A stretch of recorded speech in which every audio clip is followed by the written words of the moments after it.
नमस्कार, आदाब। मैं आदिल खान क्राइम पेट्रोल दस्तक में आपका स्वागत करता हूं। आज का यह केस एक तारीखी केस है। इसमें अदालत ने एक तारीखी फैसला सुनाया था। उस तरह का फैसला और उस फैसले में तय किए गए फैक्ट्स को पहले कभी किसी केस में आधार नहीं बनाया गया। आखिर क्या था यह केस? इस केस के बारे में जानना अब सबके लिए बेहद जरूरी है।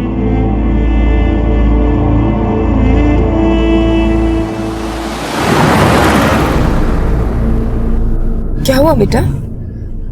आंटी,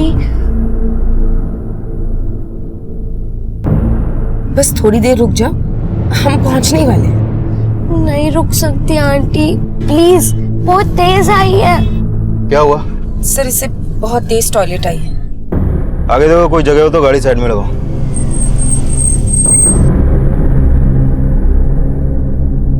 वहां चली जाओ, जल्दी करो।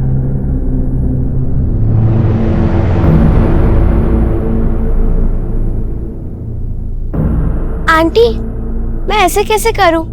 आप उधर मुड़ जाइए ना। ठीक है।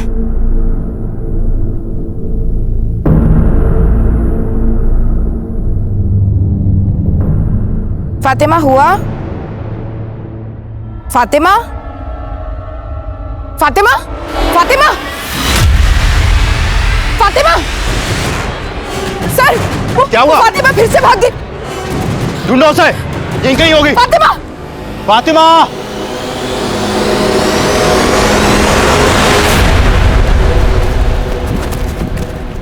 क्या हुआ? मिली फातिमा? नहीं सर, नहीं मिली।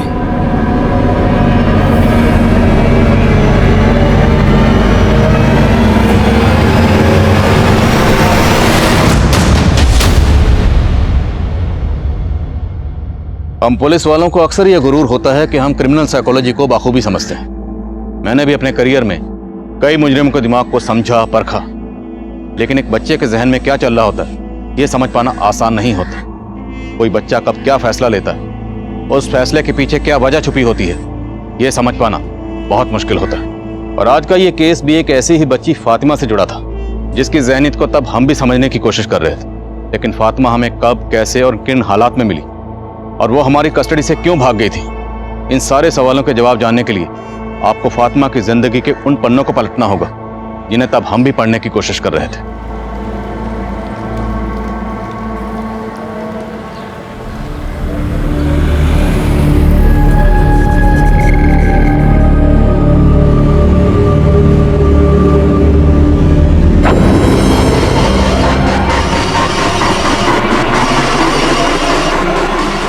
फातिमा, यहाँ क्या कर रही हो बेटा?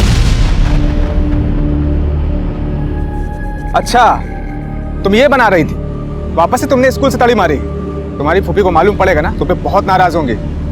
अच्छा, डरो मत, ये लो। तुम्हारी फूफी को हम समझा देंगे, तुम्हें कुछ नहीं कहेंगे। अब चलो घर चलो।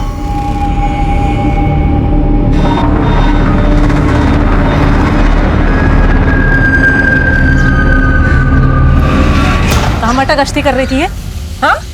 कहाँ पर थी तू? बोलती क्यों नहीं? बोल। अरे छोड़ो ना शबनम, तुम यहाँ बाहर ही चालू हो गई हैं। छोड़ो, बच्ची है। चलो आओ फातिमा, अंदर आओ। क्या बच्ची है ये? हाँ? हरकतें देखी है इसकी? सुनो, आज मैं इसके स्कूल गई थी। पता है इसने मास्टरनी को क्या बोला है? कि मेरी फुप्पी को कैंसर है, मुझे घर का सारा काम करना पड़ता है, इसलिए मैं स्कूल का काम नहीं कर पाती। बोल, बोलती क्यों नहीं? फातिमा, क्या ऐसा है कि तुमने ऐसा बोला? हाँ, मैंने इसे बोला था, क्योंकि अगर मैं ऐसा नहीं बोलती तो टीचर मुझे बहुत मारती और अब फूफी मुझे बहुत मारेगी। आप भी मार लो फूफी। देखो देखो देखो इसकी नौटंकी। अब ये रोना धोना बंद कर और पढ़ाई में ध्यान लगा। हाँ? शबनम, तुम इधर आओ। अरे बच्ची है पराये घर की, है? तुम इसके साथ ऐसा बर्ताव करोगे ना तो हमसे दूरी बना लेगी और लोग क्या सोचेंगे कि हम इस पे जुल्म ढाते हैं। आप तो रहने ही दीजिए। आपकी इन्हीं हरकतों की वजह से आज वो बिगड़ी हुई है। इतनी मुश्किल से स्कूल में दाखिला कराया है। जब पढ़ाई लिखाई नहीं करनी तो बंद करा दो ना स्कूल। मैंने तय कर लिया है, अब से आशिमा के घर ही पढ़ाई लिखाई करेगी और वहीं से सुधारेगी। चल अंदर जा, कपड़े बदल। पता नहीं सारा दिन कहाँ घूमती रहती है, परेशान कर रखा इसने।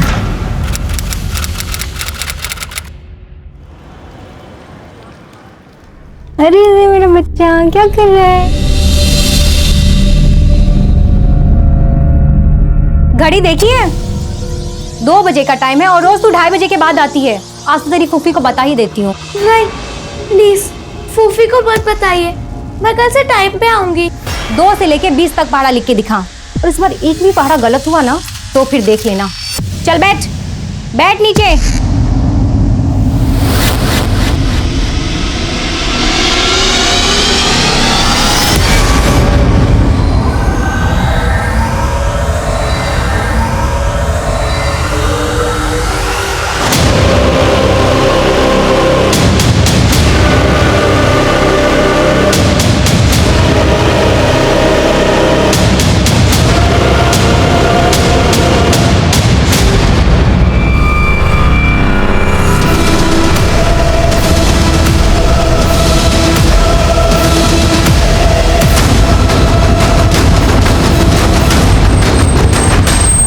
जैन सर, आइए। बहुत ही ब्रूटल मर्डर है सर। बच्चे की उम्र सिर्फ 10-11 साल की होगी और इतनी बुरी तरह से मारा है इसे, और मार के इस तालाब में फेंक दिया। हो सकता है बच्चा इसी इलाके का हो। आसपास पता करो और बड़ी को पोस्टमार्टम के लिए भेजो। सर, कौन से जन्म का तू बदला ले रही है हमसे? बोल, क्यों किया तूने ऐसा? हाँ? तू ऐसे नहीं मानेगी, ऐसे नहीं मानेगी। तेरी जिंदगी खत्म करके रहूंगी आज मैं।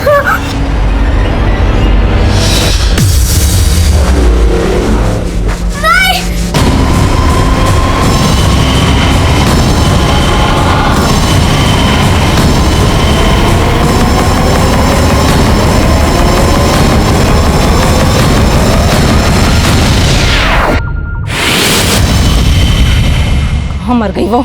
आज मिलेगी ना तो जान से मार दूंगी मैं उसे।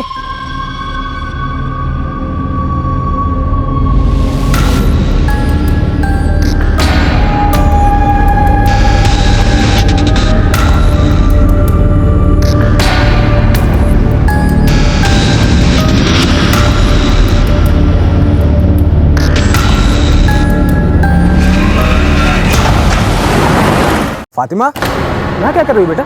वापस से तुमने स्कूल से ताली मारी। बहुत ही ब्रूटल मर्डर है सर। मार के इस तालाब में फेंक दिया। क्यों किया तूने ऐसा? तेरी जिंदगी खत्म करके रहूंगी आज मैं।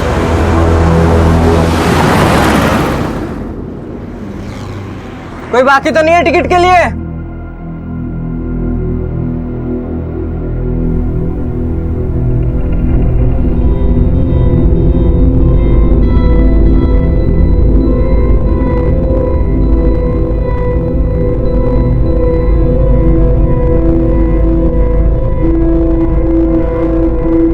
फातिमा के साथ ऐसे कैसे कर सकती हो?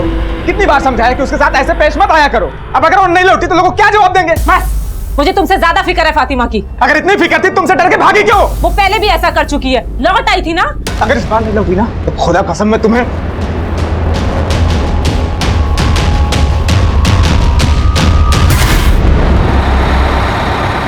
चलो चलो उतरो, आखिरी स्टॉप आइए, चलिए उतरिए।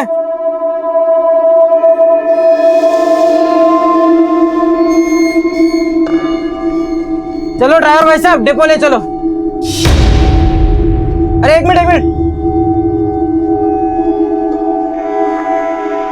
ये लड़की किसके साथ हो?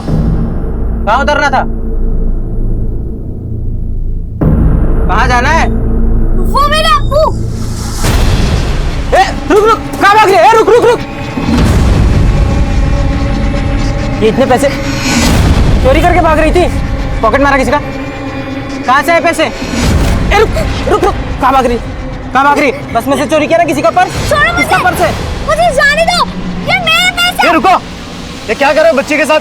शर्म नहीं आती बच्ची को छेड़ते हुए? अरे भाई साहब, बहुत ही चालाक लड़की है ये। बस में से किसी का पॉकेट चुरा कर भाग रही थी, और जब मैंने पकड़ा तो मुझे फंसाने के लिए ऐसा कर रही है।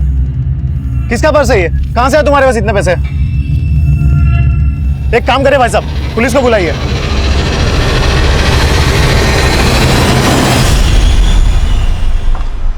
कम इन सर। कम इन। सर, तालाब पर जिस बच्चे की लाश मिली थी हमने उसके बारे में तालाब के आसपास सभी लोगों से पता किया, लेकिन किसी ने भी उस बच्चे को आइडेंटिफाई नहीं किया। और हमने सभी पुलिस थानों में भी चेक किया सर, लेकिन किसी भी थाने में ऐसी कोई भी मिसिंग कंप्लेंट दर्ज नहीं हुई है जो उस बच्चे की उम्र और हुलिये से मैच करती हो सकता बच्चा यतीम हो या फिर उसकी फैमिली से ही उसके मर्डर में शामिल हो, इसलिए मिसिंग कंप्लेंट फाइल नहीं की गई। तो हो सकता है कमिंग सर। हमें सर, नोएडा के एक बस स्टॉप पर 9-10 साल की एक बच्ची को पकड़ा गया है। सर कंडक्टर का कहना है कि वो बच्ची बस में पॉकेट मार रही थी, लेकिन जब उस कंडक्टर ने उसे पकड़ा तो वो बच्ची उस पर छेड़छाड़ का आरोप लगाने लगी। शर्मा, सर चलो।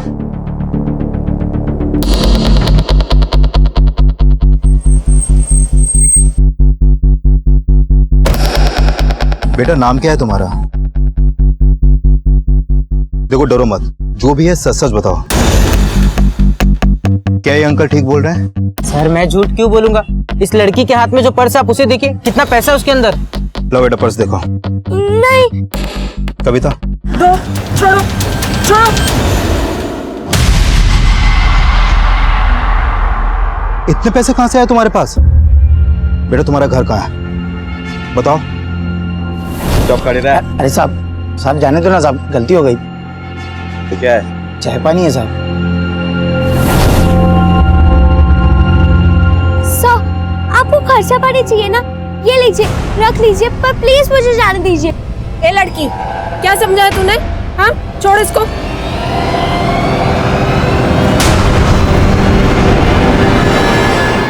सर ये देखिए क्या निकला इस पर्स में। ये क्या है?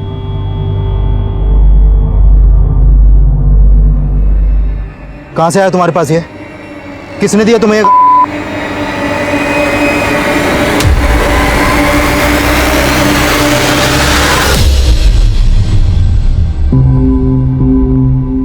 बेटा, तुम्हें मालूम है तुम्हारे पर्स में क्या था? देखो, हम अब भी पूछ रहे हैं, सच सच बता दो। क्या वो पर्स तुम्हारा है? नहीं नहीं, वो पर्स मेरा नहीं है। तो वो पर्स आपने चुराया था? नहीं नहीं, मैं चोर नहीं हूँ। तो वो पर्स आपके पास कैसे आया?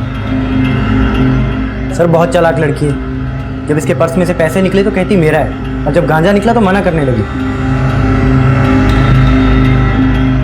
मुझे छोड़ दीजिए, मुझे मेरे घर जाना है। अच्छा ठीक है, आपको आपके घर लेके जाएंगे, लेकिन कैसे लेके जाएं? पहले ये तो बताओ आपका घर है कहाँ पे? याद नहीं? लेकिन आपको आपका नाम तो याद होगा ना? क्या नाम है आपका? और वो बैग आपके पास कहाँ से आया? देखो बेटा, जब तक तुम कुछ बोलोगी नहीं, ये तुम्हें यहाँ से जाने नहीं देंगे। अब बताओ, तुम्हारा नाम क्या है? फातिमा। फातिमा, तुम्हारा घर कहाँ है? झारखंड। झारखंड? तो झारखंड से नोएडा कैसे? रेलगाड़ी से। किसके साथ? आपके घर पे और कौन कौन है?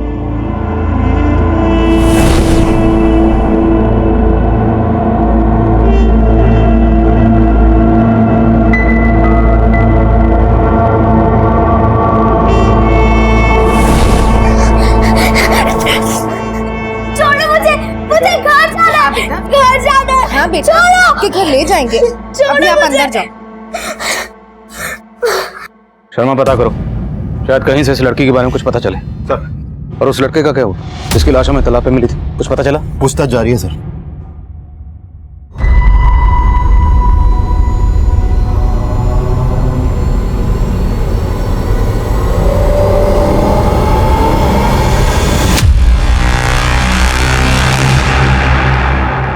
अस्सलाम वालेकुम मुश्ताक भाई। वालेकुम अस्सलाम। और जावेद भाई, सब गनीमत?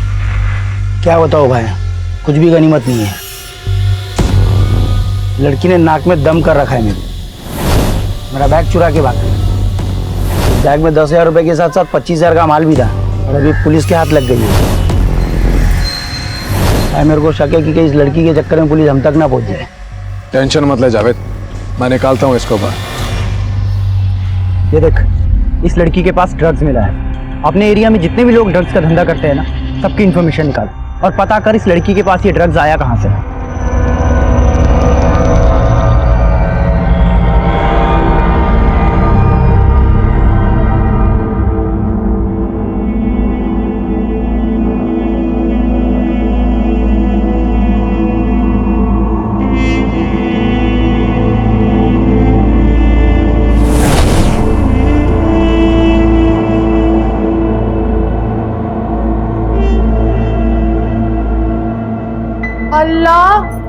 फातिमा, ये क्या कर दिया तूने?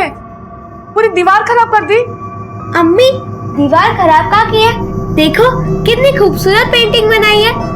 ये आपा, ये भाईजान, ये आप, ये अब्बू और वो मैं, छोटी सी। बेटा अगर फोटो बनानी थी तो कॉपी में बनाती, पूरी दीवार गंदी करने की क्या जरूरत थी? अम्मी, कॉपी भर गई है। मैंने अब्बू से कहा था कि वो कॉपी ले आए।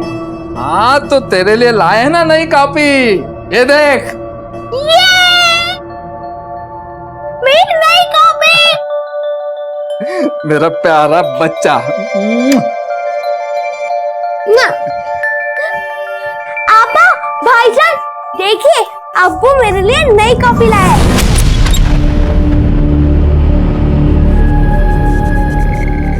अरे फातिमा, ये क्या कर रही हो? पूरी दीवार गंदी कर दी। कॉपी भर गई है, नई कॉपी कब लेके आएंगे अब्बू? बेटा, तुम्हें अब्बू की याद आ रही है? तो बताओ, तुम्हारे अब्बू कहाँ रहते हैं? हम उन्हें यहाँ बुला लेंगे। कुछ नहीं बेटा, कुछ नहीं।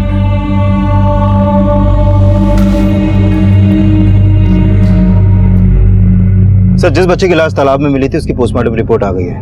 उसकी मौत चाकू घोंपने से हुई थी और फॉरेंसिक टीम ने उसके कपड़ों की जांच की तो उसकी पैंट की जेब से ट्रेसेस मिले हैं सर। फातिमा के पास से भी मिले थे, तो हो सकता है फातिमा का उस बच्चे से कोई कनेक्शन हो। उसे मिलते हैं, मुमकिन है उसके बयान से हमें उस बच्चे पर कोई क्लू मिले।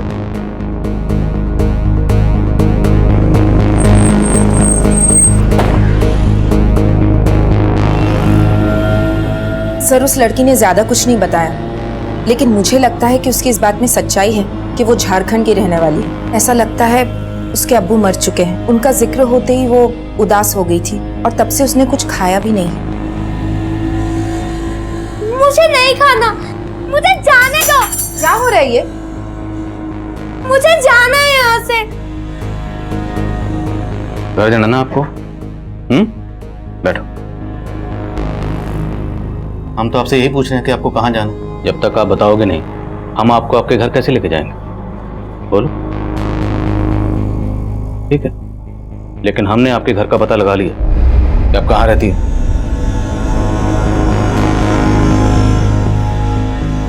यहीं रहती हो ना, जहाँ पे लड़का रहता था?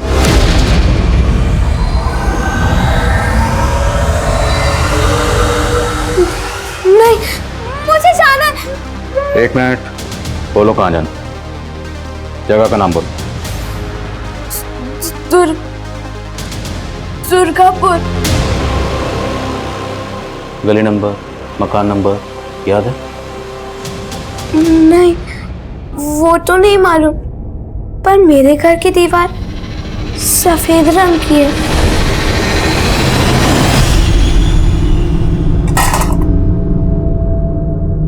कहाँ थी तू फातिमा?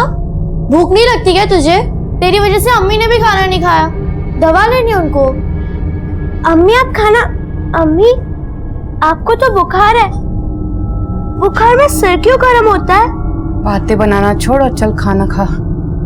रिहाना, ये अम्मी। बेटे खाना लिया तो? लाई अम्मी। ये ले, ये तेरे लिए, अम्मी आपके लिए। चल।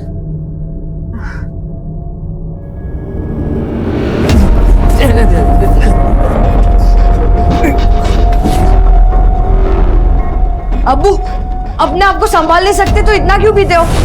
आपकी अम्मी को क्या हो? अच्छा बैठो, बैठो, बैठ जाओ।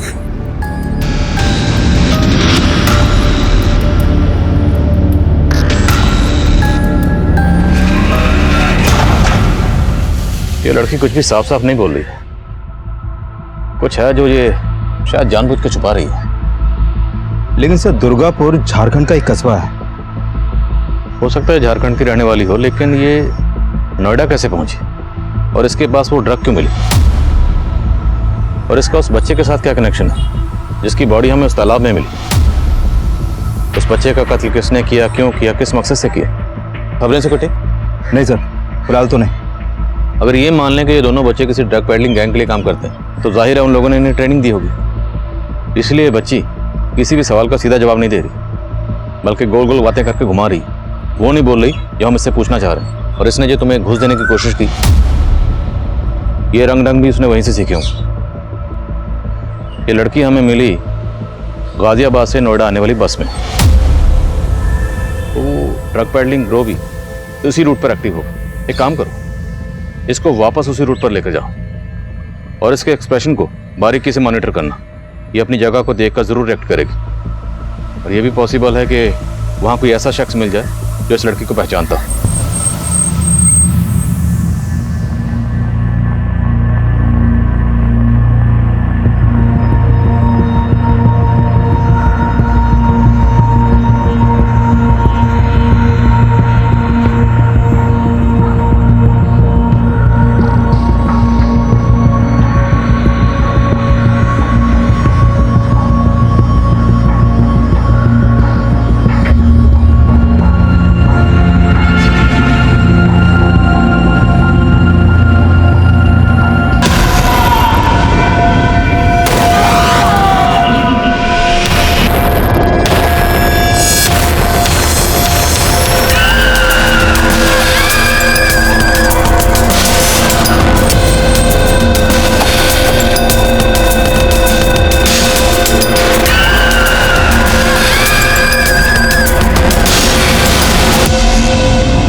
कौन है वहां?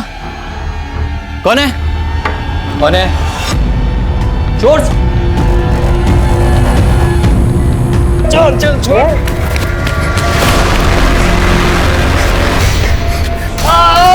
क्या हुआ? क्या हुआ? गार्ड! क्या हुआ? कौन आया था?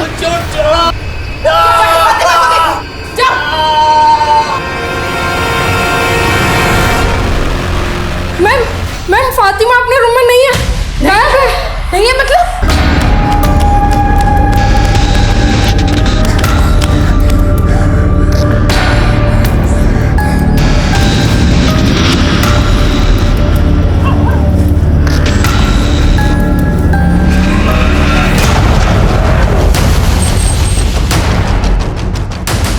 सर, यहाँ के गार्ड पे हमला हुआ है। फिलहाल उसे हॉस्पिटल भेज दिया है।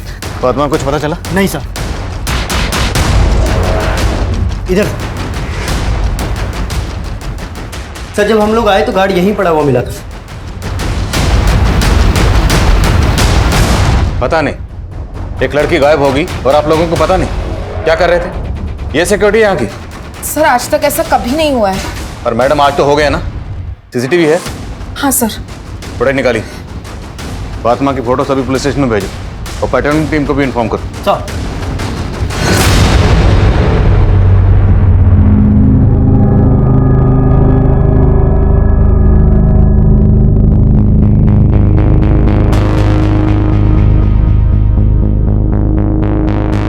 सर, 2 आदमी यहाँ पर आए थे, लेकिन क्या ये फातिमा को यहाँ से भगाने आए थे या फिर इन सब का फायदा उठाकर फातिमा खुद भाग गई? ये दोनों जो भी थे इस जीवन शांति में चोरी के इरादे से तो आए नहीं होंगे। तो इनका मकसद क्या था?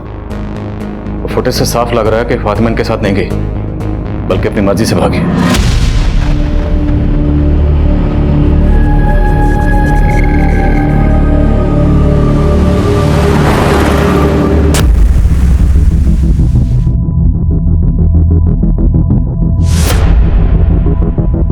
शर्मा, इस बच्ची का जल्द से जल्द मिलना जरूरी है। पता करो वो नोएडा में कहाँ हो सकती है। उसने कहा था कि वो झारखंड के दुर्गापुर की रहने वाली है। वहां की लोकल पुलिस को उसकी एक फोटो भेज।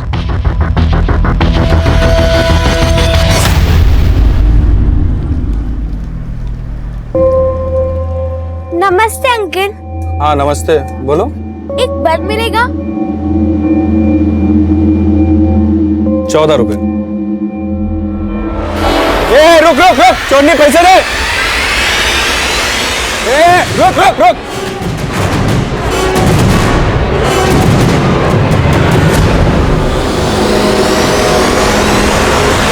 एक तरफ जहां हम फातिमा को ढूंढने की कोशिश कर रहे थे, वहीं दूसरी तरफ उस बच्चे की पहचान पता करने में जुटे थे जिसकी लाश हमें तालाब में मिली थी।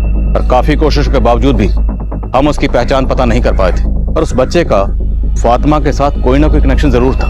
फातिमा की तलाश में हमने उसकी तस्वीर झारखंड दुर्गापुर पुलिस से शेयर की, तो पता चला कि दुर्गापुर पुलिस काफी पहले से ही फातिमा के वालिद अख्तर के मर्डर केस की तहकीकात कर रही थी। और साथ ही दुर्गापुर पुलिस से फातिमा के उस घर के बारे में पता चला जहाँ फातिमा के माँ बाप जरीना और अख्तर के इंतकाल के बाद उसके दोनों भाई बहन उसकी बड़ी फूफी और फूफा के साथ रह रहे थे।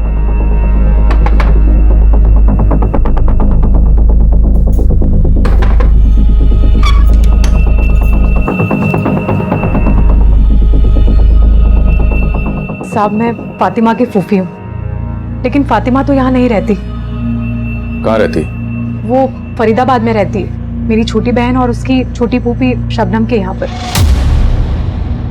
फरीदाबाद में शबनम रहती कहाँ? वो सब मैं आपको बताती हूँ साहब, लेकिन पहले आप ये तो बताइए कि फातिमा ने ऐसा क्या किया है कि आप उसे ढूंढते हुए यहाँ तक चले आए? हमने उसे नोएडा में चोरी के इल्जाम में गिरफ्तार किया और उसके पास से ड्रग्स भी मिली थी। क्या? ये लड़का कौन है? इसे पहचानती है? नहीं साहब, हम इस बच्चे को तो नहीं जानते। और साहब हम तो फातिमा को भी फरीदाबाद नहीं भेजना चाहते थे, लेकिन इन बच्चों की किस्मत ही खराब। ये बच्चे तो तभी अनाथ हो गए थे जब इनकी माँ जरीना का इंतकाल हुआ। और जरीना की मौत के बाद तो वो ज्यादा ही शराब पीने लगा था। उसके कुछ दिनों बाद तो उन्हें भी किसी ने मार दिया। और कमाल, रेहाना और फातिमा, ये तीनों बच्चे अनाथ हो गए। साहब ये दोनों तो फिर भी बड़े हैं, लेकिन फातिमा इतनी छोटी उम्र में ये हादसा उससे बर्दाश्त नहीं हुआ। वो अपने अम्मी अब्बू को हमेशा याद किया करती थी और अकेले में बड़बड़ाया करती थी। अम्मी, अब्बू बुरे नहीं है ना अब्बू? आप मेरी तरह अम्मी से भी बहुत प्यार करते हैं ना? फातिमा को अख्तर भाई और भाभी की मौत का गहरा सदमा लगा था। हमें लगा था कि वो यहाँ रहेगी तो वो उनकी याद में पागल हो जाएगी, इसलिए हमें उसे शबनम और उनके शौहर के साथ फरीदाबाद भेजना पड़ा। रेहाना अब्बा, मुझे नहीं जाना। कमाल भाईजान, मुझे आपके साथ रहना है। फातिमा अभी घर चलो, रेहाना और कमाल तुमसे घर पर मिलने आएंगे। आओगे ना मिलने?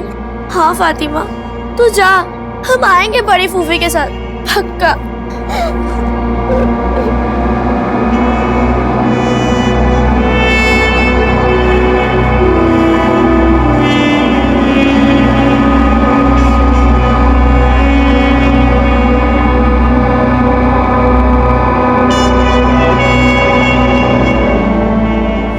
इनसे शबनम का नंबर और एड्रेस लो और शर्मा को बोलो कि तुरंत शबनम के घर जाओ। याद ये लोग पूरा सच नहीं बोल रहे हैं। वहाँ हमें फातिमा उस हालत में मिलती है और यहाँ के पता चलता है कि उसके वालिद अख्तर का कत्ल हुआ था। ये अख्तर का कत्ल क्यों हुआ था? सर अख्तर को शराब की लत तो थी, साथ साथ वो जुआ भी खेलता था। सर कई लोगों से वो कर्जा भी ले रखा था। सर यहाँ के लोगों से उसकी बनती भी नहीं थी, तो हमें लगा शायद मर्डर की वजह यही हो।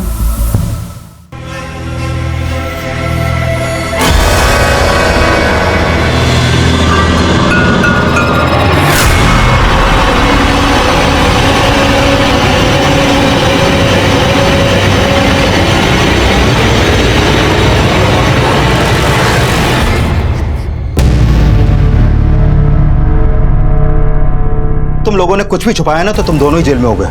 बताओ कहाँ है फातिमा? बोलो। हाँ साहब, हम आपसे कुछ नहीं छिपाएंगे। हम तो फातिमा को यहाँ उसके भले के लिए ही लाए थे, लेकिन बेचारी की किस्मत में कुछ और ही लिखा था। साहब हमने अपनी हैसियत के हिसाब से उसका स्कूल में दाखिला भी कराया था। हाँ शुरुआत में उसका यहाँ मन नहीं लगता था, लेकिन बाद में उसका पढ़ाई में खूब मन लगने लगा था। फूफी, फूफी आपको पता है मैंने स्कूल में टॉप किया है। मुझे 100 में से 95 मार्क्स मिले। अरे वाह, दिखा। अरे वाह, शाबाश। मैं बहुत खुश हूँ। अरे फातिमा की खुशी।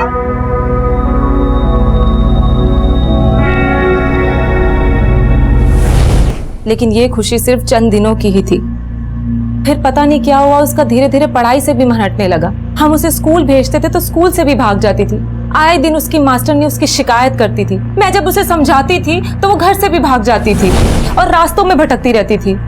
फिर हमें मजबूरन उसका स्कूल बंद करवाना पड़ा और फिर उसके बाद वो आशिमा के घर चली गई पढ़ने के लिए। आशिमा?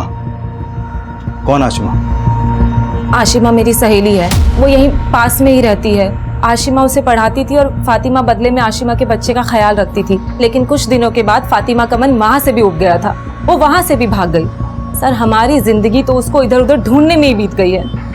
लेकिन अभी फातिमा इतने दिनों से हमारे साथ थी, तो इस बार उसको ढूंढने की कोशिश नहीं की तुम लोगों ने? और उसकी मिसिंग कंप्लेंट भी दर्ज नहीं करवाई? साहब, हम लोग कंप्लेंट करना चाहते थे, लेकिन इस बार हम लोग डर गए थे। किस बात से डर गए थे? वो साहब, इस बार फातिमा से बहुत बड़ी गलती हो गई थी।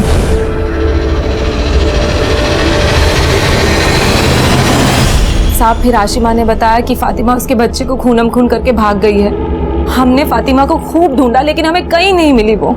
मतलब फातिमा ने आशिमा के बच्चे को मार दिया? नहीं साहब, बच्चा मरा तो नहीं, लेकिन उसको बहुत गंभीर चोटें आई थी और उसकी हालत बहुत नाजुक है। और फातिमा ने सिर्फ बच्चे को गिराया ही नहीं, बल्कि उनके घर से 10,000 रुपए भी चोरी करके भाग गई थी।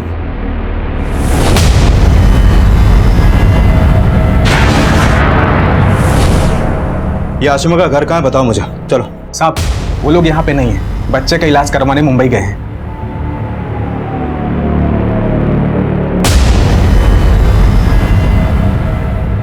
इस बच्चे को देखा है कभी? जानते हो इसे? नहीं साहब। लेकिन शर्मा, एक 10-11 साल की बच्ची में इतना गुस्सा, ये नॉर्मल बात नहीं हो सकती। होगी भी कैसे? पिछले 1-1.5 साल में इस बच्ची ने इतना सहा है, इतना देखा है। अपने माँ बाप खोए, अपने भाई बहन से दूर, या अपने फूफा फूफी के साथ रह रही।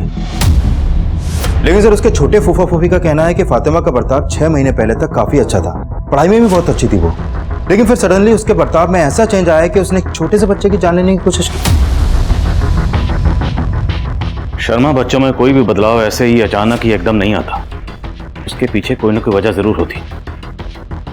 तुमने बताया था कि पिछले 6 महीने से आशिमा के यहाँ जा रही थी। आशिमा से मिले? नहीं सर, मेरी उससे फोन पे बात हुई थी, मुंबई में है वो।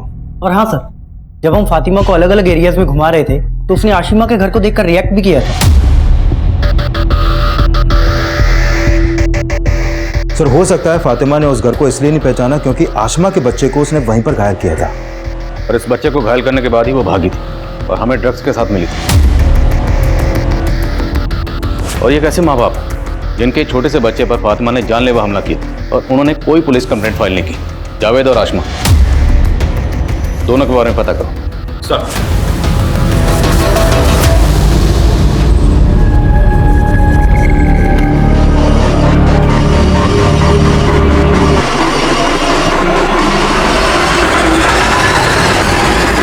क्या फातिमा, घर नहीं चलना है क्या? आजा, घर चलते हैं। नहीं, छोड़ो मुझे घर नहीं जाना, प्लीज। हाँ, बोला ना घर चल। छोड़ो ना। चल, चल। अरे पकड़।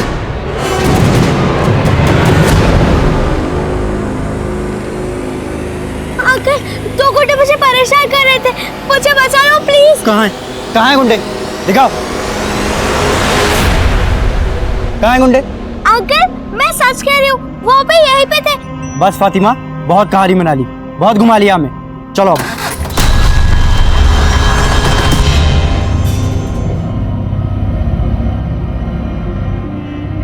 फातिमा, अब एक भी झूठ बोला तो अच्छा नहीं होगा। बताओ, जानती हो इस लड़के को?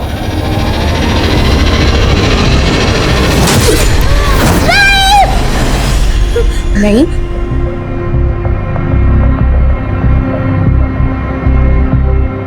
नईम नाम था इसका?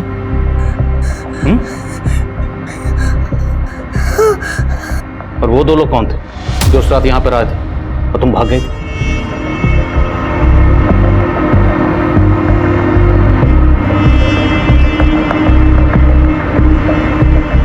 नहीं,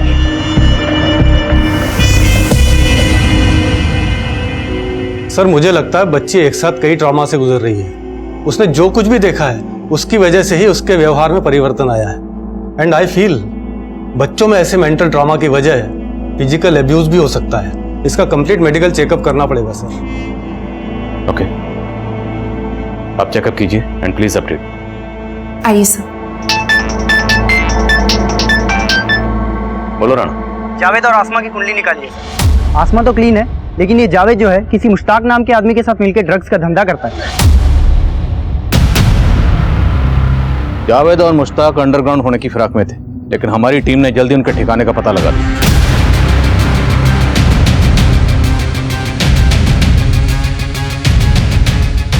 जावेद और मुश्ताक को हमने गिरफ्तार कर लिया था, लेकिन फातिमा की मेडिकल रिपोर्ट ने हमें चौंका दिया। एक 10 साल की बच्ची के साथ लंबे अरसे से रेप किया जा रहा था।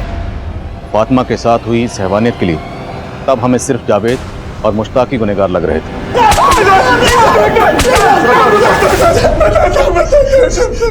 हमने फातिमा का रेप कभी नहीं किया साहब। बस पिछले 6 महीने से हम लोग उसे अपना ड्रग्स का माल बेचने के लिए इस्तेमाल कर रहे थे साहब। बस। हाँ साहब, वो मेरी बीवी के यहाँ पे पढ़ने आया करती थी, तभी मुझे उसे इस्तेमाल करने का आइडिया आया था। फातिमा, आज के लिए काफी है, तुम घर जाओ, ठीक है?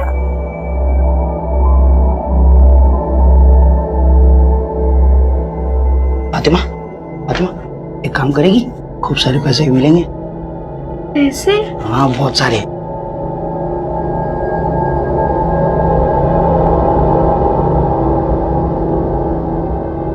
फिर मैं उसे थोड़े पैसों का लालच देकर उससे अपने कस्टमर्स को ड्रग्स पहुंचाने के लिए बोलने लगा।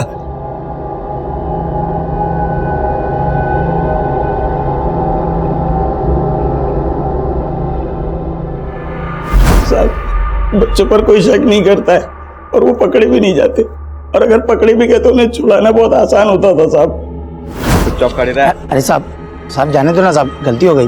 कैसी गलती हो गई? बच्ची है साहब। ये क्या है? चाय पानी है साहब।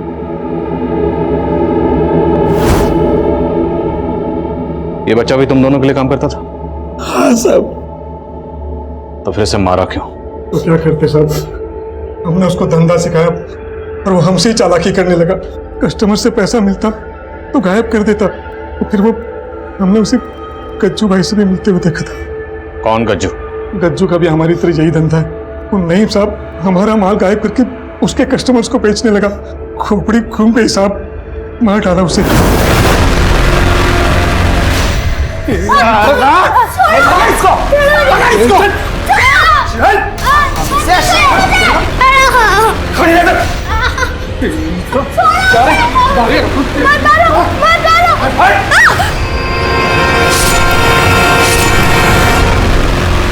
साला हमसे शांतपति करेगा क्या रे? जो हमें गुस्सा दिलाता है ना, हम उसका क्या हाल करते हैं पता चल गया ना? दिमाग में डाल ले।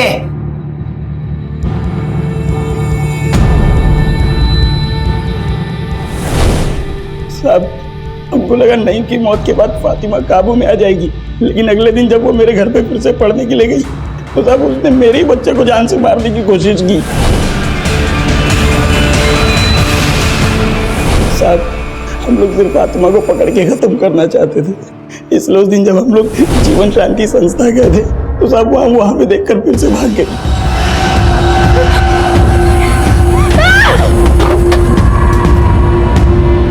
कौन है? छोड़ साले, रुक साले, रुक।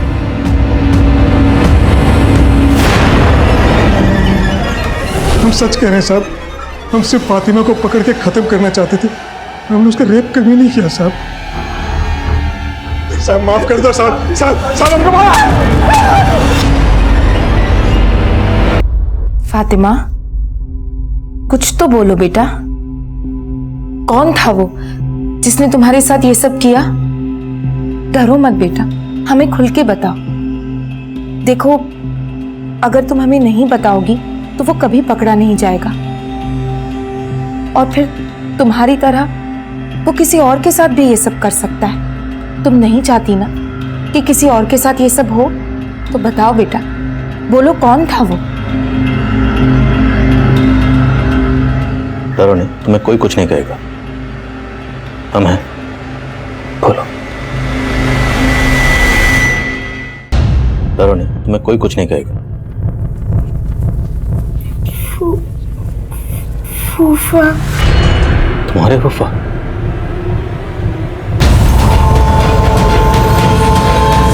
साहब इन्होंने कुछ नहीं किया, इन्हें छोड़ दीजिए, वो लड़की झूठ बोल रही है। अपने शौहर को बचाने के लिए उस बच्ची को झूठा बोल रही हो? साहब आप उस लड़की को जानते नहीं हो, वो एक नंबर की झूठी है। बच्चे की तरह समझा उसको हमने, लेकिन हमेशा वो एक बात से हमसे चिढ़ती थी। उसके बाप का और हमारा 36 का आंकड़ा था और हमेशा अक्सर झगड़ा होता था हम दोनों का। जब यहाँ थी तो बोलती थी कि हमारे पापा बहुत अच्छे हैं और मैंने उनको क्यों पीटा। तब तो उसे ये भी कहना चाहिए कि उसके अब्बू अख्तर का कत्ल तो नहीं किया। साहब अख्तर का मर्डर किसी और ने नहीं, बल्कि उसके बेटे फातिमा के भाई कमाल ने किया। साहब अख्तर अपनी बीवी को पीटा करता था और उसी वजह से वो अल्लाह को प्यारी हो गई और कमाल ने इसीलिए ऐसा किया। और वो बच्ची तो साहब वो बचपने में कुछ भी बोल रही है, हमने कुछ नहीं किया। आप उसी से पूछिए, कोई और ही होगा। सर इसे बहुत तेज टॉयलेट आ रही है।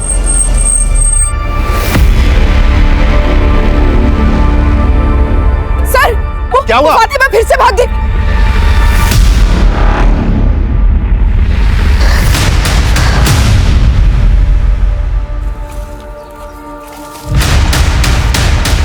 फातिमा के बयान की बुनियाद पर हमने फरहान को फातिमा के साथ रेप करने के जुर्म में कस्टडी में ले लिया था, लेकिन फरहान की ये बात सच साबित हुई कि फातिमा के अब्बू को फातिमा के भाई कमाल ने ही मारा था। कमाल के खिलाफ दुर्गापुर पुलिस ने सारे सबूत जुटा लिए थे और कमाल को बाल सुधार गृह भेज दिया गया था। लेकिन फरहान लगातार इस बयान से इनकार कर रहा था। वो बार बार यही कह रहा था कि उसने फातिमा का रेप नहीं किया। और फरहान के इस बयान का सपोर्ट सिर्फ उसकी बीवी शबनम ही नहीं, बल्कि फातिमा की बड़ी फूफी मेहरुनिसा और फूफा मुस्तफा भी कर रहे थे। पर हमने फरहान के खिलाफ कोर्ट में चार्जशीट फाइल कर दी थी।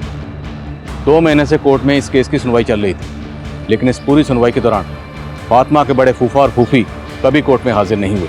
फरहान लगातार कोर्ट में खुद को बेगुनाह साबित करने की कोशिश कर रहा था। डिफेंस लॉयर वीना सहगल और प्रोसिक्यूशन लॉयर अनिल सिंह बार बार कोर्ट में अपना अपना पक्ष रख रहे थे, लेकिन फैसला किसके हक में जाने वाला था इसका किसी को कोई अंदाजा नहीं था। और फिर जो हुआ उसने इस केस का रुख एक बार फिर से बदल दिया। सर ये जीवन शांति संस्था से मिली ड्राइंग है जहां फातिमा रहती थी। सर मैं इस कोर्ट से रिक्वेस्ट करूंगा कि मुझे शबनम से सवाल जवाब करने की इजाजत दे। इजाजत है। आपने इससे पहले कभी ये ड्राइंग देखी थी? जी, घर पर फातिमा ने ही बनाई थी। आपने सबसे पहले ये ड्राइंग कब देखी थी? जब फातिमा पहली बार स्कूल नहीं गई थी। आप जा सकती हैं। सर ये ड्राइंग से साफ साफ झलक रहा है कि रेप के बाद उस बच्ची के दिल और दिमाग पर कितना बुरा असर पड़ा था। लेकिन इसके बावजूद भी जब वो नोएडा में आई तो पढ़ाई लिखाई में वो अच्छी थी, अव्वल थी। यानी उसने अपने गम से उबरना सीख लिया था। ये फरहान ने जो इसके साथ कुकर्म किया, ये जो घिनौना काम किया, फातिमा उससे उबर नहीं पाई। इसके अंदर आई एग्रेशन और बेचैनी की भी यही वजह है। और मिलाड अब ये सच से दूर भाग रही है। और सच से दूर इसलिए भाग रही है क्योंकि इसने जो देखा है उसको देखने के बाद इसका सच्चाई पर से विश्वास उठ गया है। और अभी भी अगर इसको न्याय नहीं मिला, इसके सच को झूठ बोलकर खारिज कर दिया गया, तो मिलाड इसके साथ बहुत बुरा होगा, इस पर बहुत बुरा असर पड़ेगा। ऑब्जेक्शन सर, हम इस बच्ची को कॉम्पिटेंट विटनेस नहीं मान सकते। Objection overruled. पिछले 2.5 महीने से ये सुनवाई चल रही है। आजकल हमारी सोसाइटी में माइनर्स के साथ अक्सर ऐसी अमानवीय, नीच और भद्दी हरकतें हो रही है जिससे एक बच्चे का न सिर्फ भविष्य खराब होता है बल्कि आने वाली एक पीढ़ी, सभ्यता और समाज पर बहुत बुरा असर पड़ता है। इसलिए ये कोर्ट फरहान कुरैशी को गिल्टी मानता है और उसे इम्प्रिजनमेंट की सजा सुनाता है। फातिमा के हक में अदालत ने एक तारीखी फैसला सुनाया था। हमारी चार्जशीट में लगाए गए सारे इल्जाम सही साबित हुए थे, लेकिन ये जीत सिर्फ हमारी नहीं थी। ये जीत थी हर उस लड़की की, हर उस बच्ची की जो आए दिन वहशत का शिकार होती रहती है और सालों की अदालती सुनवाई तक विक्टिम रोजाना तिल तिल कर मरती रहती है। लेकिन अदालत का यह फैसला उन सारे विक्टिम्स को हौसला देता है कि सच को चाहे कितना भी क्यों ना दबाया जाए, लेकिन आखिर में जीत हमेशा सच की होती है। अब मैं आदिल खान आपसे इजाजत लेता हूं। आपसे फिर मुलाकात होगी एक और नए केस के साथ। तब तक देखते रहिए क्राइम पेट्रोल दस्तक। मकसद बताना नहीं, बचाना है। क्या हुआ बेटा? आंटी, बस थोड़ी देर रुक जाओ, हम पहुंचने ही वाले हैं। नहीं रुक सकती आंटी, प्लीज। बहुत तेज आई है। क्या हुआ? सर इसे बहुत तेज टॉयलेट आई है। आगे देखो, कोई जगह हो तो गाड़ी साइड में लगाओ।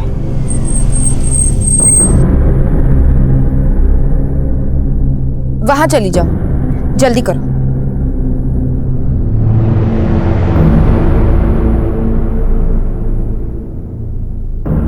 आंटी, मैं ऐसे कैसे करूं? आप उधर मुड़ जाइए ना। ठीक है।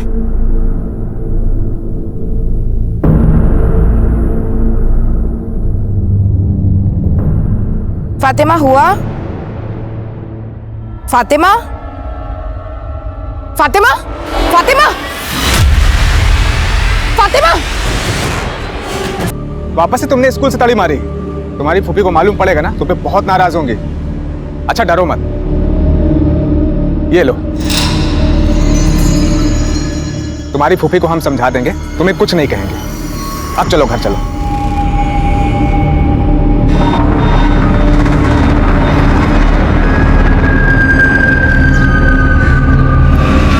कहाँ मटा गश्ती कर रही थी ये? हाँ? कहाँ पर थी तू? बोलती क्यों नहीं बोल? अरे छोड़ो ना शबनम, तुम यहाँ बाहर ही चालू हो गई हैं। छोड़ो, बच्ची है। चलो आओ फातिमा अंदर आओ। क्या बच्ची है ये? हाँ? हरकतें देखी है इसकी? सुनो, आज मैं इसके स्कूल गई थी। पता है इसने मास्टरनी को क्या बोला है? कि मेरी फुप्पी को कैंसर है, मुझे घर का सारा काम करना पड़ता है, इसलिए मैं स्कूल का काम नहीं। कहाँ भाग रही? शर्म नहीं आती बच्ची को छेड़ते हुए? बहुत ही चालाक लड़की है ये। बस में से किसी का पॉकेट चुरा कर भाग रही थी। लो बेटा पर्स देखो। नहीं। इतने पैसे कहाँ से आए तुम्हारे पास? सर ये देखिए क्या निकला है। कहाँ से आया तुम्हारे पास ये?